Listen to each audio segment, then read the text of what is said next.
The Lord be with you. A reading from the Holy Gospel according to John. Jesus said to Nicodemus, "Just as Moses lifted up the serpent in the desert, so must the Son of Man be lifted up, so that everyone who believes in him may have eternal life.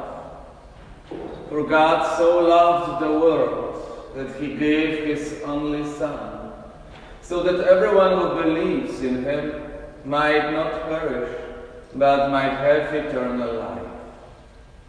For God did not send his Son into the world to condemn the world, but that the world might be saved through him. Whoever believes in him will not be condemned, but whoever does not believe has already been condemned, because he has not believed in the name of the only Son of God. And this is the verdict, that the light came into the world, but people preferred darkness to light, because their works were evil. For everyone who does wicked things hates the light, and does not come toward the light, so that his works might be not exposed. But whoever lives the truth comes to the light, so that his works may be clearly seen as done in God." The Gospel of the Lord.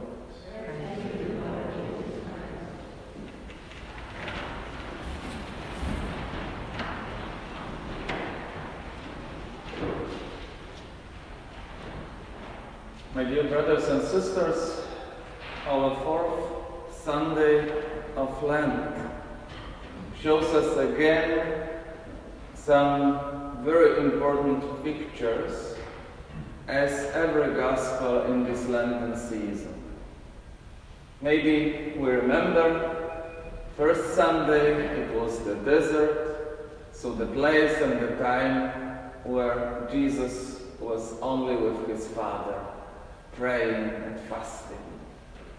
On the second Sunday we were invited to go with Jesus on the top of the mountain, and we saw his shining face, and we heard the voice of the Father, "This is my beloved Son." Last Sunday we heard about the temple. Jesus went there and he was talking, he was preaching about the temple of his body, about the resurrection of the body, and about the church, who is his body, about you and me. Today, we hear the Gospel according to John, and this is a very, very interesting situation. Nicodemus, this is the teacher of Israel, so officially he is not allowed to talk to Jesus, because the teachers, the scribes, they were against Jesus' teaching. But this Nicodemus, he feels in his heart that Jesus Christ is much more than a prophet, than a teacher, than a miracle worker. So he wants to hear more about Jesus and from Jesus about himself. He uses the night, the silence of the night, and the darkness of the night to meet Jesus. This is about the first chapter in the Gospel according to John, this meeting of Jesus with Nicodemus. And in this nightly small talk with Jesus, he hears some very important sentences, very important words. Jesus said to Nicodemus, "Just as Moses lifted up the serpent in the desert, so must the Son of Man be lifted up." So Jesus talks about the situation again from the desert, as the Israelites are on their way from Egypt to the Promised Land. And this is a very difficult, challenging time for the Israelites. Because the time is running, they have no food, they have no water, it is the heat, and every danger which they meet there in the desert. So they start mourning against God. Why are we here? It was much better to stay in Egypt. We were not free, but it was better for us than being here in this desert. And they talk with each other against Moses and against God. They don't see anymore the goals of the Promised Land. They don't see anymore the obedience to God. They want to realize their own will. They want to do what they want. So let us go back to Egypt and let us finish this story in the desert. And this is a great sin because they talk against God. They have no hope anymore, no love to God. So the Lord sent a multitude of snakes into their camps. As soon as the snakes appeared, the people realized, oh, it is the punishment because we sinned against the Lord with our language, with our thoughts. We were not obedient, so now He is sending the snakes and they bite and many of them died. So they went to Moses and asked him to pray, to intercede for them, that the Lord might save them. They feel how big their sin was, and they ask for help. They ask Moses, pray for us. Ask God to save us in the desert. And Moses was commanded by the Lord to lift up in the middle of the desert, in the middle of the situation, a snake made of bronze. A snake. Whoever looked at the bronze snake was healed of any snake bites they had received. And now in this meeting in the night, Jesus is talking about exactly this situation. The lifted bronze snake is the healing for the people. Whoever looks at it is healed, can go further, can reach the Promised Land. Although they sinned, God forgives the sins. And this snake lifted up in the desert is a sign of God's mercy and healing and salvation.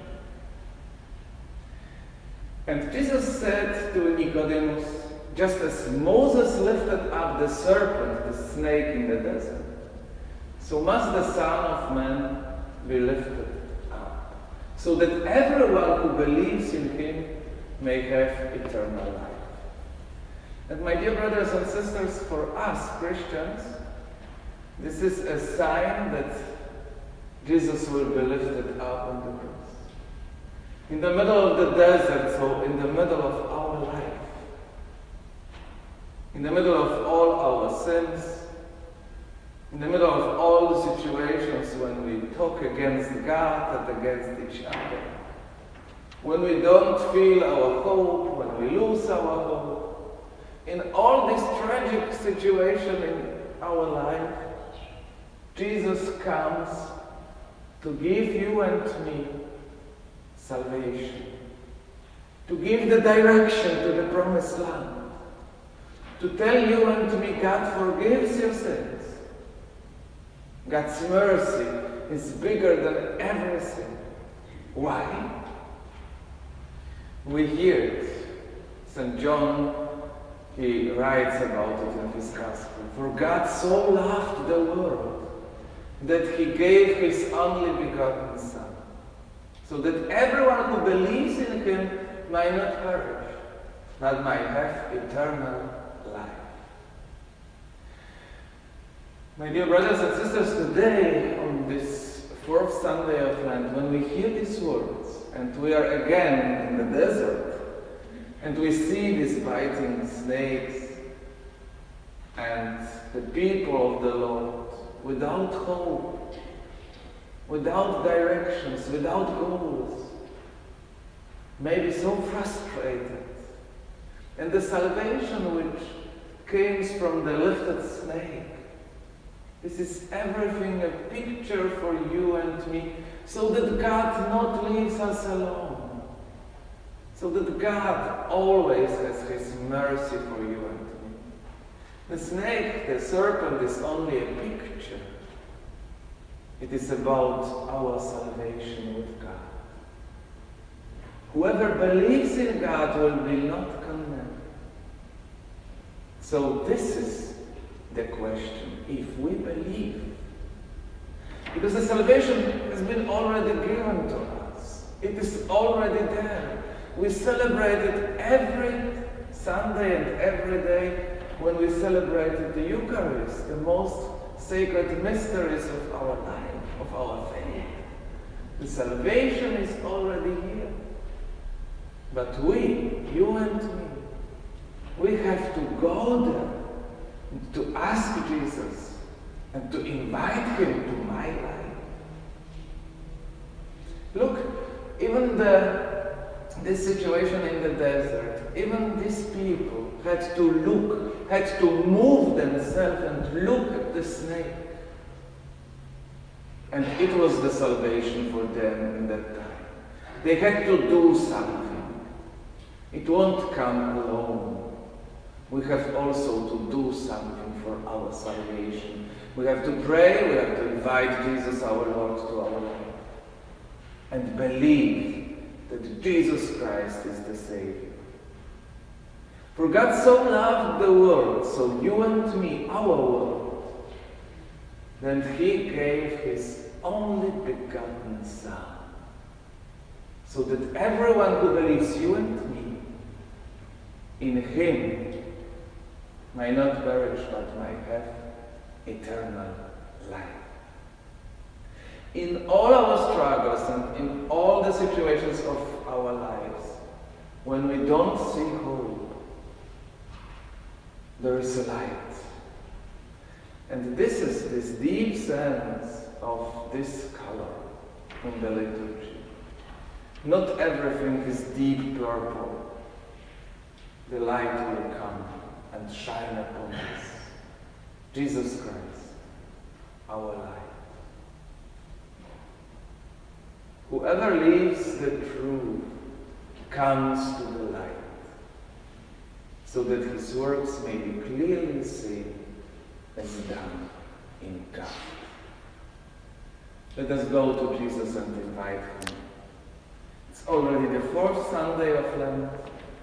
We have still time to organize our life and open our hearts and invite Jesus. And this is for everyone. But we have to do something. The first step is already done. Jesus died for us. And the risen Lord lives.